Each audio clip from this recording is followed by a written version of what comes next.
No. ¿El que te viste o el que te desviste? No, es muy sensual. Claro. Is it the time to say goodbye? No, ya estamos... No. Entiéndate. Ya, carnal. Tienes enojo, tienes rabia, tienes coraje. Mataste a tu hija. Yo pensé que me dieras un beso y no quería. Sí, porque... Quítate la camisa, Joaquín. Muchas gracias, caramba. ¿Qué tal, You laugh of yourself? Do I? Are you shy, Sofía? How shy I am. Para conquistar a tantas mujeres en tu vida, ¿qué hacías? Los expresidentes son como los jarritos chinos. Están muy bonitos, pero ¿qué hago con ellos? Oye, que tienes razón. Esas son viejas.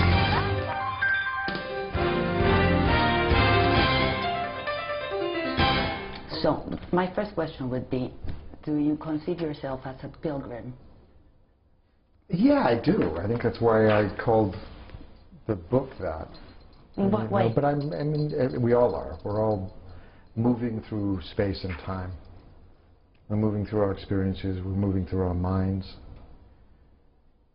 We move through our ideas. Nothing is static.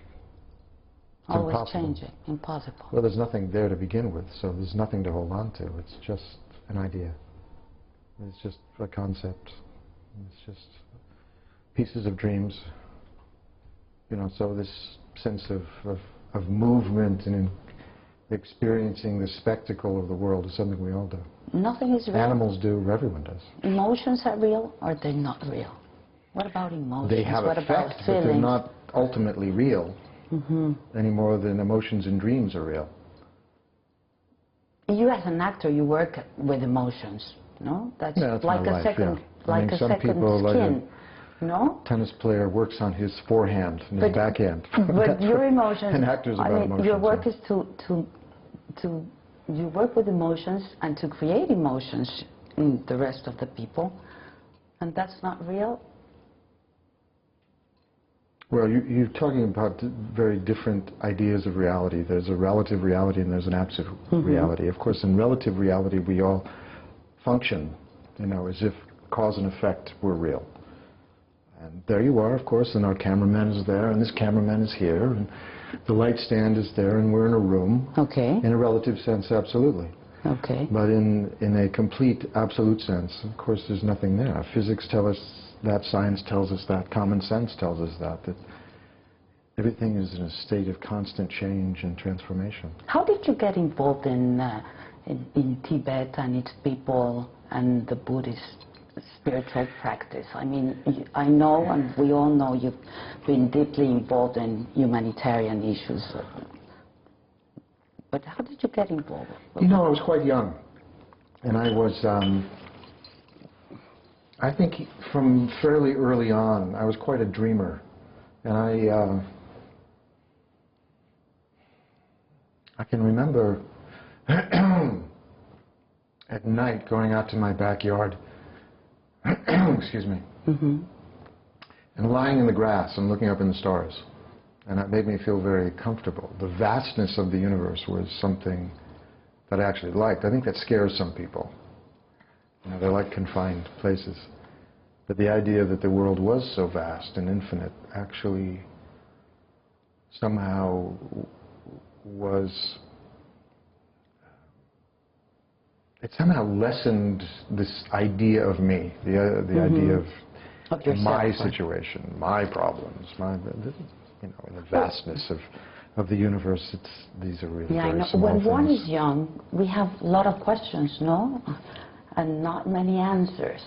And maybe we go through certain I still don't have any answers. Do you have any answers? That's exactly what I was going to say. Give me I'm some still answers. looking I'm for still the answers. looking. But maybe that led you to Buddhism? Oh, of course. To find answers?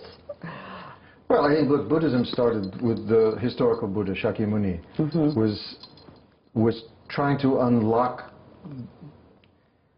the answers to the question of why do people suffer? Why do they live and die? Why do they grow old? Why are there problems? What is the nature of this universe? So I mean, that's the same questions everyone asks. Some people go, I'll look at it and go, who cares? And many other and then some people just keep looking and looking and looking. See. I'm one of those. You keep looking. I keep looking. Yeah. But it's tiring. No?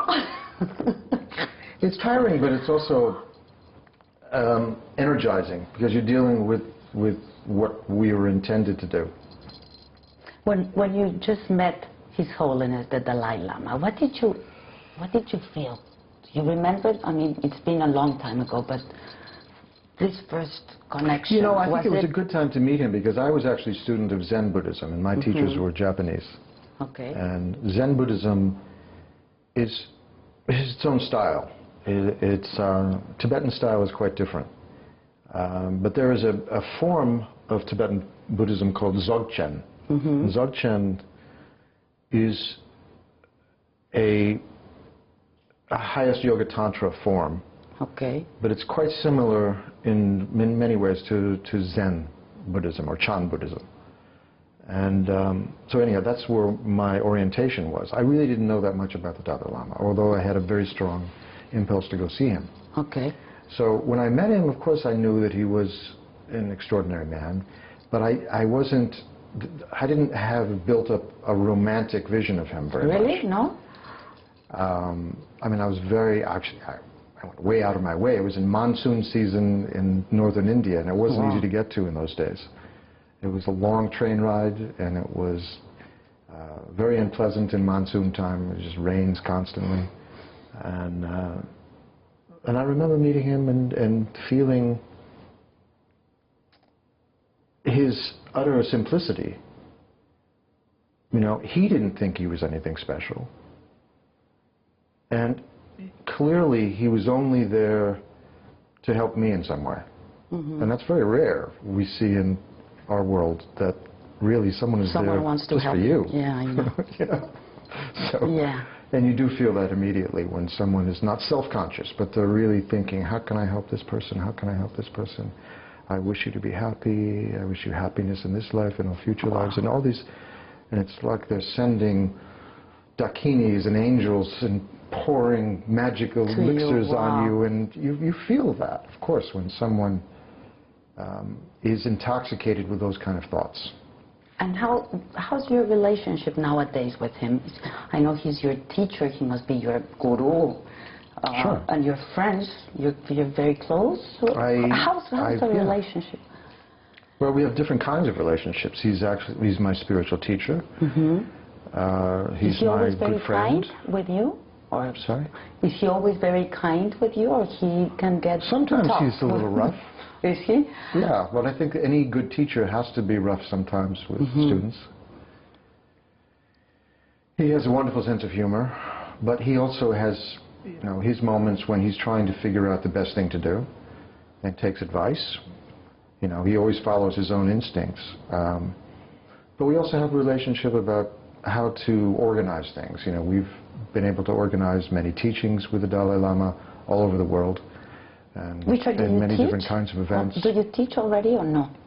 I'm sorry? Do you teach Buddhism? Do I? Yeah. No. I would never do that. No? No. Okay. No, it's too confusing for me and for other people. Why? I mean, you should be able to. It's enough being a movie actor, you know, with all the projections. Okay. So it's too much to get involved with that. Of course, if someone asks me about my experiences, or, you know, kind of something that might help them, of course I'm going to answer. Okay. But I never set myself up as a teacher, ever. Never. Never? Never. And you're very close and you're very good friends and you work together. And I should ask, what is the current situation in Tibet? I mean, Tibet is locked up. It's a very, very bad time for Tibetans. It's a very bad time for Chinese. Also. Anyone who's thinking, who questions, who has ideas, who is concerned with the rule of law, with the Constitution, with civil rights, human rights, free thinking, you know, the full expression of a human being. This is a very bad time for such a person in China, but especially in Tibet. Central Tibet is locked up. It's a military camp now. I know. And I'm sure you've heard about the self-immolations. Yeah, sure.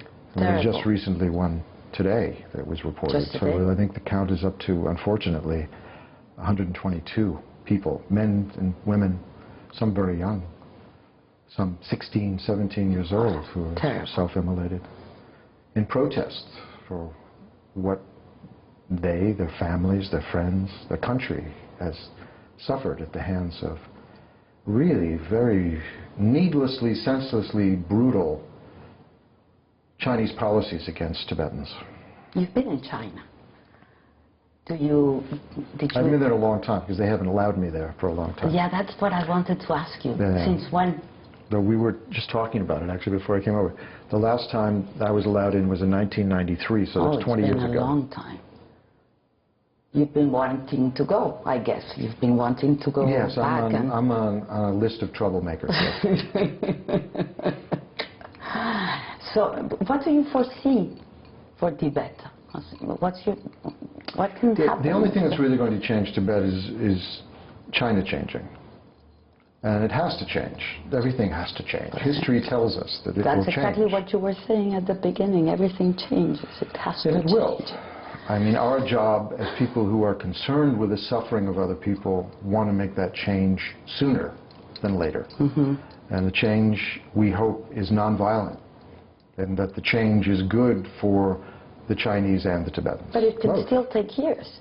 Oh, yeah. What are we doing wrong? I mean, we don't care, the Western world, we don't care what's going on there. There's very little we can actually do. You know, we certainly are not going to invade China. And unfortunately, we separated. We used to have a thing in the U.S. called Most Favored Nations status, trade status. China is one of those. And China was subject to regulation based on its human rights documentation. And it was a way of having some kind of control over the Chinese. As long as they were treating their people that badly, we didn't give them that exceptional trade status. We withheld that. Now, unfortunately, during the Clinton years, that was removed. And I feel personally it was a very bad mistake because it was one of the few tools that we had as a country, short of kind of military pressure. To make some pressure, no? Or something. So there's very little we can do. But it's the kind of thing that we have to continually talk about these things. Not just for the Tibetans, but for the Chinese as well. The Chinese people are suffering also in this process. I have many Chinese friends who've had to leave China, not as dissidents, because of the regime. Yeah. But people who wanted the best for the Chinese people, the rule of law, you know, the sense of fair play and possibilities. The disparity between the rich and the poor in China is probably the greatest of any place on the planet right now. You know, so that clearly is going to bring a kind of explosion inside of China. And what else can we do? I mean, just letting people to know about what's going on in Tibet. I know. Well, it has to be talked about. I mean, it's like we've spent a lot of time with the U.S. administration and the State Department, and they bring up the Tibetan situation at every bilateral meeting. We have a report, State Department Human Rights Report, which year after year is extremely critical in detail about what the Chinese are doing, not only to the Chinese, but to the Tibetans. So we have made it part of policy. In fact, we have something called the Tibet Policy Act, which insists that we talk about the situation. Every time you can, yeah. And in every meeting there is with the Chinese, Tibet is brought up. Now, if every country were to do this, of course, it's antagonizing to a totalitarian government like the Chinese, like China. but it's something that has to be done. It's speaking truth. And we have to help the Tibetans inside and outside. We have to give money to help them in exile. We have to find ways to help them inside. We really are facing the destruction and annihilation of a culture. A big deal. No, it's more than suffering. I mean, this is really the survival of an entire culture and people. Millenarian. When you were in Mexico last time, you met the president?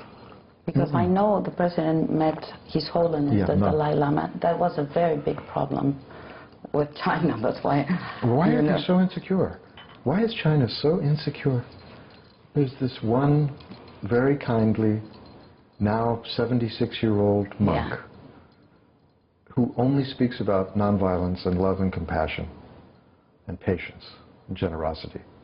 This one man makes that huge, very rich, very powerful structure, the Communist Party in China, makes them crazy. Why is that? I don't know. Yeah. Now that you say that. Yeah, and then in turn they make everyone else crazy. Yeah, the whole world. They make it hard for the Mexicans. They make it hard for the Americans. They make it hard for the Europeans, the Germans, the French, the English.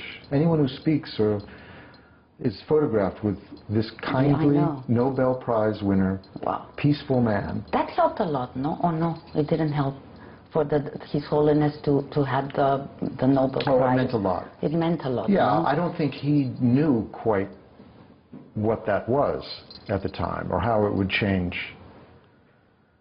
his posture in the world and his influence in the world, but it greatly changed it. I mean, I just know, even in terms of the time, that his schedule and the demands on him probably tripled or quadrupled after that happened. But also his ability to be effective and skillful increased.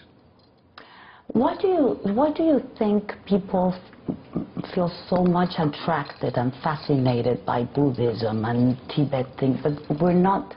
I mean, we have failed in doing something for Tibet, for example, but we are very attracted by the...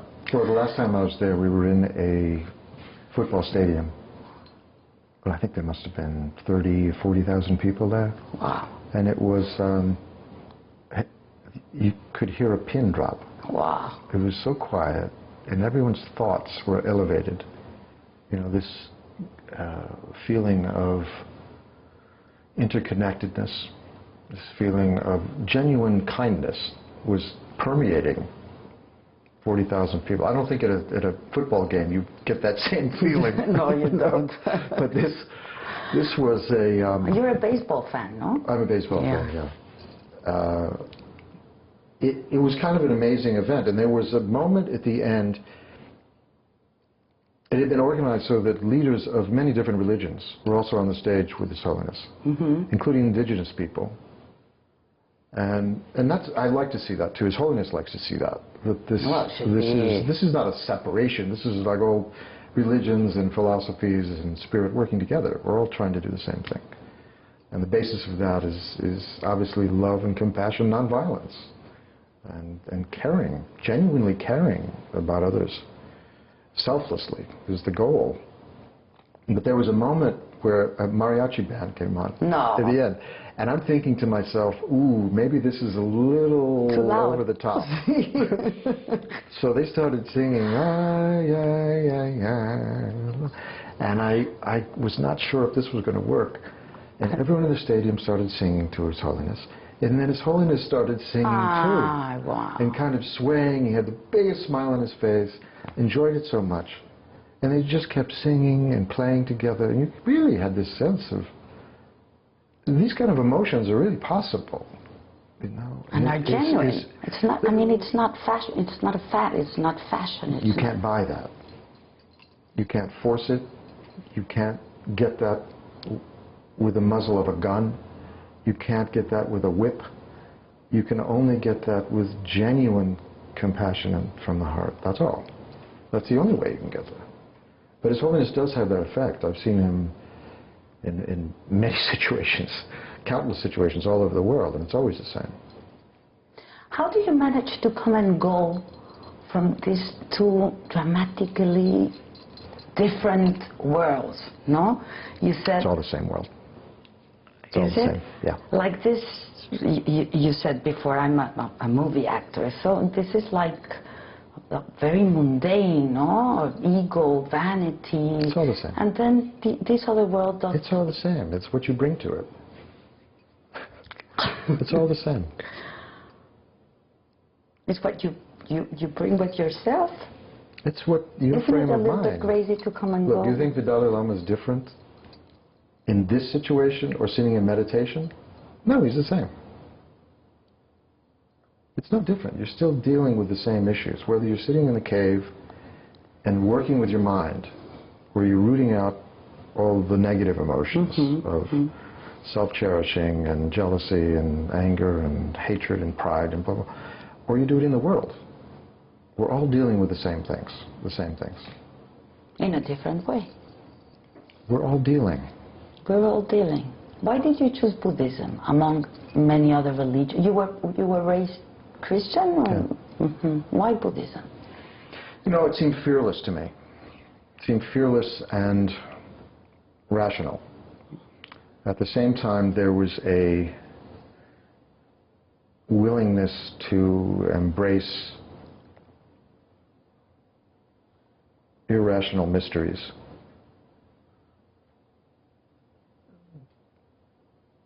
Buddhism really is about responsibility. Commitment, responsibility. No, the responsibility. We're responsible for our experience of the world, our experience of ourselves. There's no one else. You can't pray to a God that's going to fix everything. I mean, it's not rational. You do the work to work on your mind. It's the quality of your mind. I see my mind. I experience my mind. This is an experience of a projection of my mind. Mm-hmm, mm-hmm. And if we want to change the projection, you have to change your mind. And that takes work. But you're the one who's responsible to do it. There's no one else who can wave a magic wand and fix that. Not the Buddha, not Jesus Christ, nobody. Nobody. But ourselves. You have to do the work. You have to want that. You have to understand it, want it, do the work. Or you want to be able to, I don't know, play basketball. You have to want it. You have to practice. You have to make shots every day, spend hours doing it. And eventually you get pretty good at it. But it's the same working with the mind and the heart. You have to do it. You have to do the work. How's your head? How's your heart? How's your soul nowadays? How do you feel? I think I become a better version of myself all the time. I hope. Well, that's very good news. How could you accomplish that? But I don't think I become something else, you know. I think it does. I think we all hopefully become a better version of what we are.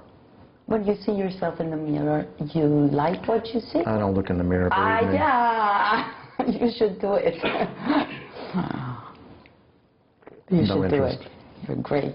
No interest. No? No. Never self-conscious of how good-looking you are? You're not Why would I think about that? No? I don't think about these Because things, you no. are, I mean... Well, I thank you. That's very kind. But you don't care? Not really, no. Do you care about money, possessions? How do you detach from all these things? I have a monk friend of mine who grew up in a very, very sophisticated family and world. Very sophisticated. And I mean, knows fine fabrics, knows fine art. He's also a photographer, he knows photography. And he now is a monk. And he has, you know, nylon robes, not fine cashmere, no, not cotton, but cotton. nylon. It's nylon. You know, he has rubber shoes he wears and blah, blah, blah. But he knows the difference. His mind is sophisticated, and he has a subtle way of interacting with reality. He knows the difference, but he doesn't pick and choose. I mean, the question is what your mind is, the subtlety of your mind, the sensitivity of your mind and your heart. It's not about possessions. I mean, possessions go, they're gone. We live maybe 100 years at the most. And maybe you have them and maybe you don't. The quality of your mind keeps on. That keeps going. That's the wave that continues away from you. It's the quality of your mind, the quality of your heart. Now, fine things, yes. I mean, you like them? A beautiful woman. Thank you very much. Thank you. Of course. I appreciate that. You like art, now that you said art? Mm-hmm.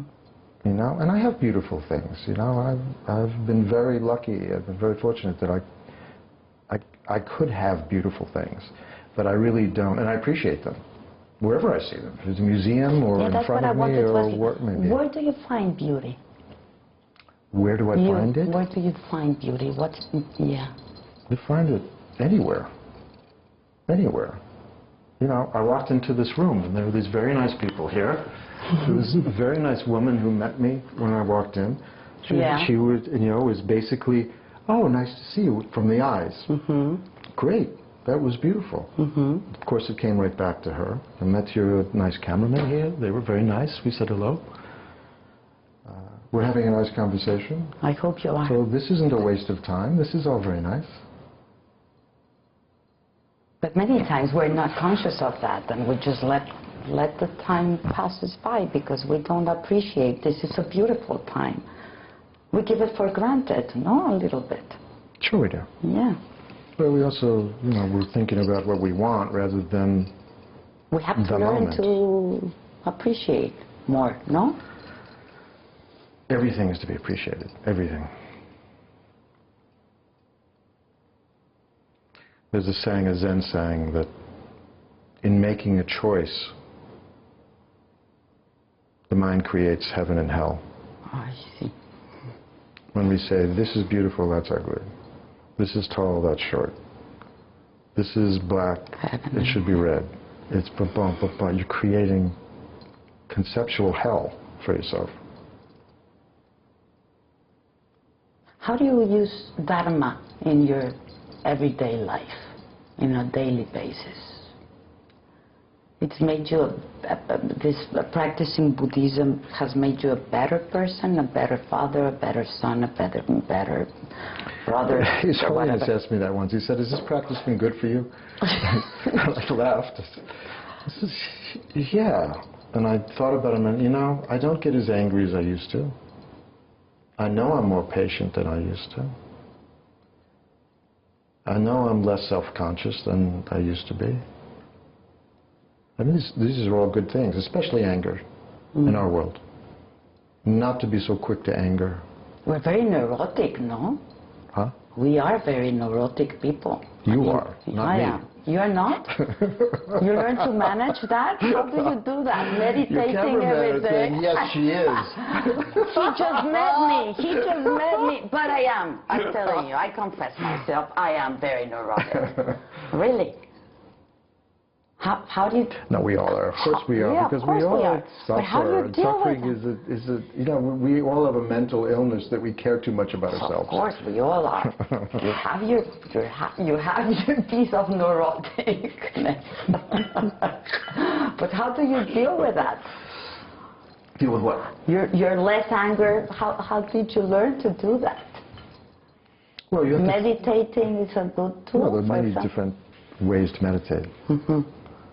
But For essentially, beginners. even to just, there's analytical meditation, you can actually just, in watching the processes of the mind and parsing those processes, you just see how anger comes from a false idea of a self.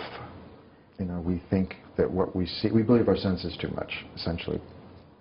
We believe that we are, the universe is what we see and what we hear and what we smell and taste and touch, and that's about it. That's the information we get and the level of our brain that we usually function with. And that basically tells us there's a self, and then there is this universe out there that we perceive with the senses, and they're separate. But that's the basic illusion that creates a lot of problems. There really is no separation. That everything is interconnected, relative. We all swim in the same sea. We are of the same sea. You know, it's like our blood. Our blood is the same salt content as the ocean. And it's the same with our minds. We're all intermingled. You know, and in some sense, we're making love with the universe all the time. We don't know it, but we are. It's that intimate. Everything that goes on. But this idea of separation, that there is an out there and in here, makes me start to protect the idea of me. So if someone threatens, or something threatens this idea of me, of course anger starts to come up. If you break down this hard idea of me, of the self, then you don't get that explosion of defensiveness, which that quick arousal of anger and hatred. Any fears? The fear of wasting time. Too precious. Yeah, you only get so much with this body. So I say, you know, maybe 100 years if you're lucky. Very lucky. My father's 91, so... No. Yeah. Really? And he's still... I talked to him yesterday. Wow. He... How is he? He still plays golf. I say that plays. I don't know how well he plays. It doesn't matter. But he plays. He says he plays 9 holes with his golf friends, and they're all in their 80s or early 90s. Wow. One of them doesn't play anymore. He just rides the golf cart and he putts. Really? Wow. So he's quite an extraordinary guy, my dad. Wow. You spend time with him? Sure. Yeah? Wow. 91, you said? So, my mother's going to be 89 in a few days. Also. Yeah. Congratulations. Thank you. Congratulations. So, your fear would be to waste time. Yeah, the ride goes too soon, no? Here. It's all precious. It's all precious. Every moment is an opportunity. An opportunity to get better. To get rid of the junk, you know, and be open to the good things that are being presented all the time. You know, Yoko Ono had a wonderful, I think it was when John Lennon met Yoko Ono. She had an exhibit of her artwork, and she was doing conceptual artwork at that time. Mm-hmm. And there was a ladder set up in the center of the gallery. And John Lennon went up the steps of this tall ladder to the ceiling of this high, and he looked up there, and there was a little piece of paper up there, and he went up there and he looked at it, and he got closer and up there, and it just said, yes. Ah. And he started laughing. And he looked around, where's this artist? And there was Yoko. And he said, we're on the same wavelength. Yeah, of course. Yes. You know, and the universe is basically saying yes if you will hear it. It's always saying yes. We have to open our senses then, no? All of our senses? Well, the senses... No. I don't think so. Senses are fine, but they lie to us. Our mind, our heart. Yeah. Just there's an innate knowing that is beyond the senses. Are you looking forward to go to Mexico? Yeah, sure. You're going to be there for how long? Oh, just a few days, because I'm in the middle of preparing a movie right now. So, in fact, if I hadn't made a commitment to go there to Tony Karam, I probably would have said, you know. But I made a commitment to him and to His Holiness, so I'm happy to go there. I just wish I had more time. Yeah. Do you enjoy acting? You never thought of giving it up, acting? No, I like doing it. I like doing it. You know, in this life, I'm an actor. I'm an actor. I'm a movie guy. I like it. A movie star, a celebrity. That I don't know, but I'm a movie guy. I make movies. Are you prepared for your next act? My what? Your next act, your next what do you mean? act, your next life. You're preparing yourself for that, for your next act? You know, from the point of view of Buddhism, to achieve a human body is extremely rare. And I don't want to waste this opportunity. This is it. Well, thank you very much, Richard. I hope to see you. Thank you. Thank you. No, thank you. Maybe we'll meet in Mexico. Maybe. I'll be looking forward. You're living down there? Yeah, I live there. I just came to talk to you. Yeah. Thank you. Thank you very much. Thank you. I didn't realize I appreciate it. I thought maybe you were a stringer here in New York. No. I'm leaving tomorrow, actually. So I just came for this. All right. So you're going to be there for these teachings? Yes, of course. I'm going to be talking to His Holiness, the Dalai Lama. We're going to do something nice, I hope. Great. Thank you so much. Thank you. Thank you very much. Ciao. Take care.